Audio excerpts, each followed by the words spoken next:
This recipe is sponsored by Audible. For a limited time, use my link in the description to get more than half off your first 3-month subscription.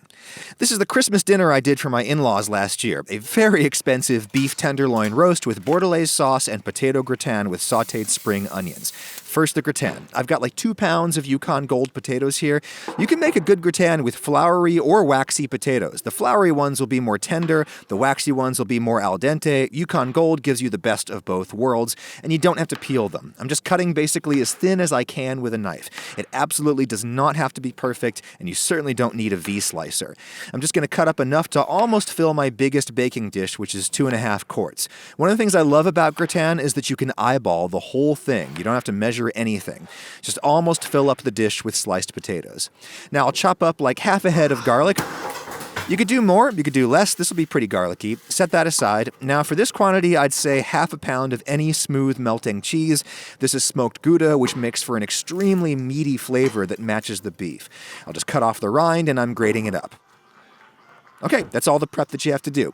Here is a large pan, and I'll start the oven heating to 400 Fahrenheit, 200 C. Convection is great for browning the top. Burner under the pan goes on medium-high. First thing to do is to saute the garlic in a bit of butter, just until it's barely starting to go golden. Then I'll throw in the potatoes, and like I said, you can just eyeball this whole thing. Just pour in enough cream to almost cover the potatoes. They should be sticking out a little bit. A pint of cream is perfect for this quantity.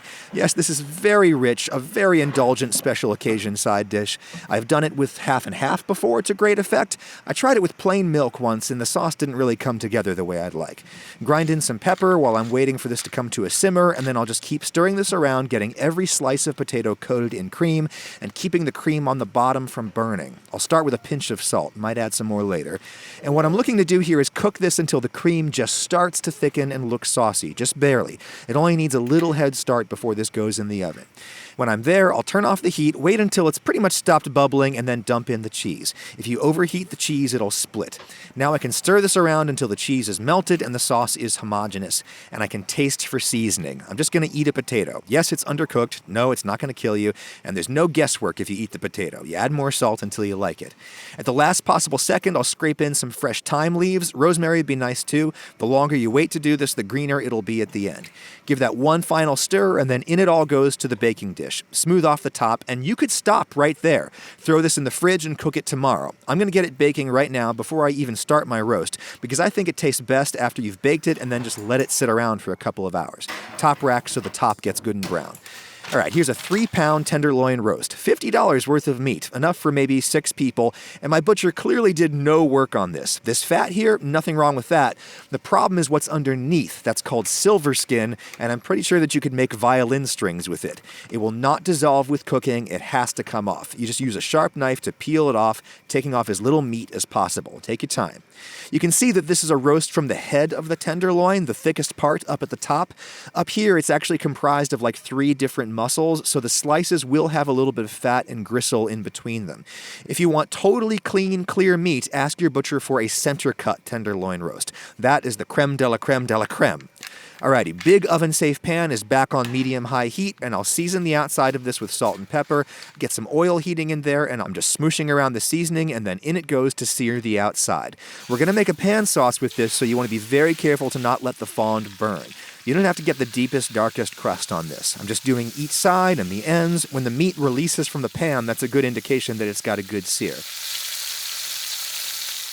And when I put it down on the final unseared side, I have to work fast. I'll stick a probe thermometer in there right into the center of the meat, then I'll throw the whole pan into the oven. If you let that side sear really well before you put the pan in the oven, it'll be overcooked by the end. Just get that side started, then the whole thing gets roasting. Gratin's almost done. 10 minutes later, I'd say the gratin is definitely done. When you see the top kind of foaming or fizzing like that, that's fat starting to separate out of the sauce. No more. 30 or 40 minutes is all that needs. Like I said, I think this tastes a ton better if you just let it sit in a warm place for at least an hour. It'll stay hot, believe me. This roast is going to cook really fast. It's only been in about 15 minutes and my internal temp is already 106 Fahrenheit. I'm shooting for 125. That's like 52 C. I'll give the roast a flip. That helps it to cook more evenly. And while I'm waiting, I'll cut up a big shallot for the sauce. It doesn't have to be perfect because I'm going to strain it out in the end. I'll also prep my vegetable side, which is going to be spring onions, 2 or 3 per person. I'll cut off the root ends and the greens right at the point where they start to look kind of dry and stringy. Then you just peel them like you're peeling a banana, taking off the slimy outer layer. This is a bold vegetable side. I love it, but it might be too strong for some people, so asparagus would be a safer option. Another 10 minutes of roasting and we're at 125 internal temperature. Let me take this out and have a look. This is a big piece of meat, so I'll take some more temperature readings around it. I like tenderloin really rare. If it was just for me, I'd stop right now. Look at how red the juice is. But when you cook for family, usually at least a few people want it closer to medium, so I'll flip this around and just give it a couple more minutes. Alrighty, that's good. One of the many reasons that roasts are great for family occasions is that they are unevenly shaped, so there's going to be a doneness for everyone. Tenderloin, you should know, still feels super jiggly and jello-y when you poke it, even when it's perfectly medium rare, which this isn't yet, but it will be after it rests for a while. Alrighty, look at that beautiful juice. First thing I'll do for the sauce is try to boil off most of the water in there, medium-high heat. That looks and sounds like boiling now. When it looks and sounds more like fizzing, that's now frying in its own fat. Time to put in the shallots. If we didn't drive off the moisture first, we wouldn't be able to brown these and get that sweet roasted flavor out of them. Because everything in the pan is brown, you can't rely on your eyes here. You got to use your nose to make sure you're not burning this. Take them right to the edge though, and then in goes maybe a cup of red wine. I'll also throw in a thyme sprig just because I have it. Bring that to a boil, stir, and reduce until syrupy. Now I'm going to throw in like a cup of frozen homemade demi-glace. I have a whole video on how to make that. It is linked in the description. This is going to make the sauce incredible, but if you don't have it, you could put in like a beef stock and then reduce it way down. Just make sure that you get the low sodium kind. When this is again looking syrupy, I'll turn off the heat, let it cool down a bit, and then finish with as much cold butter as you want. If I didn't have the demi-glace, I would use a lot more butter than this, both for the flavor and for the thickening power. You stir cold butter into warm, not boiling sauce, and it'll emulsify right in there. Yes, I know bordelaise is traditionally made with bone marrow, but there's bone marrow in my demi-glace. Give that a little taste for seasoning, salt and pepper, and just because it's Christmas and I'm being fancy, I will strain this for a silky smooth sauce. Probably wouldn't do this if I was just cooking for myself. Push that through. Okay, that is gorgeous. Let it set aside to keep warm. Last thing, without cleaning my pan, I'm just going to throw it back on medium heat, melt in some butter, and throw in my spring onions. Just keep them moving constantly, and they'll just need a couple of minutes. I'm not seasoning. There's flavor already in that pan. You want to pull them before they look tender because they will keep cooking after you take them out of the pan. Slice up your roast. I think you want to go thick with tenderloin. It's so soft that there's no point in dealing with the moisture and heat loss that you suffer when you slice very thin. A couple of slices on a plate, a hunk of gratin. You can see how it's really holding together nicely because we rested it a good long while. And a few onions. And now for the money shot. You could reduce that sauce to be thicker and stickier, but again, I'm trying to be fancy for the in-laws, and I think this slightly looser texture has a bit more finesse.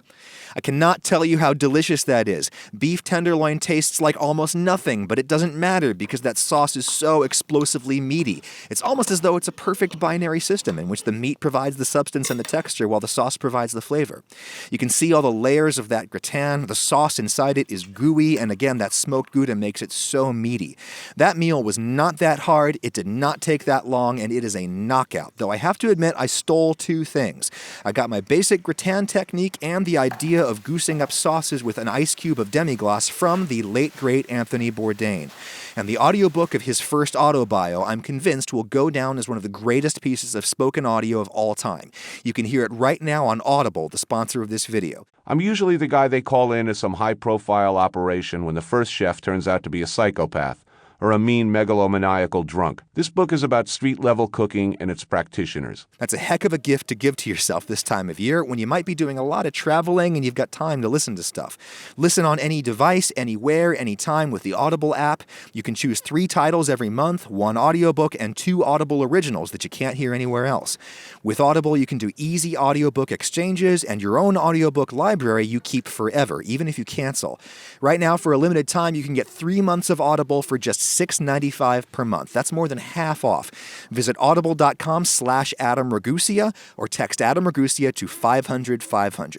Give yourself the gift of listening. Merry Christmas if that's your thing, and if not, hey, Merry Saucy Beef Day.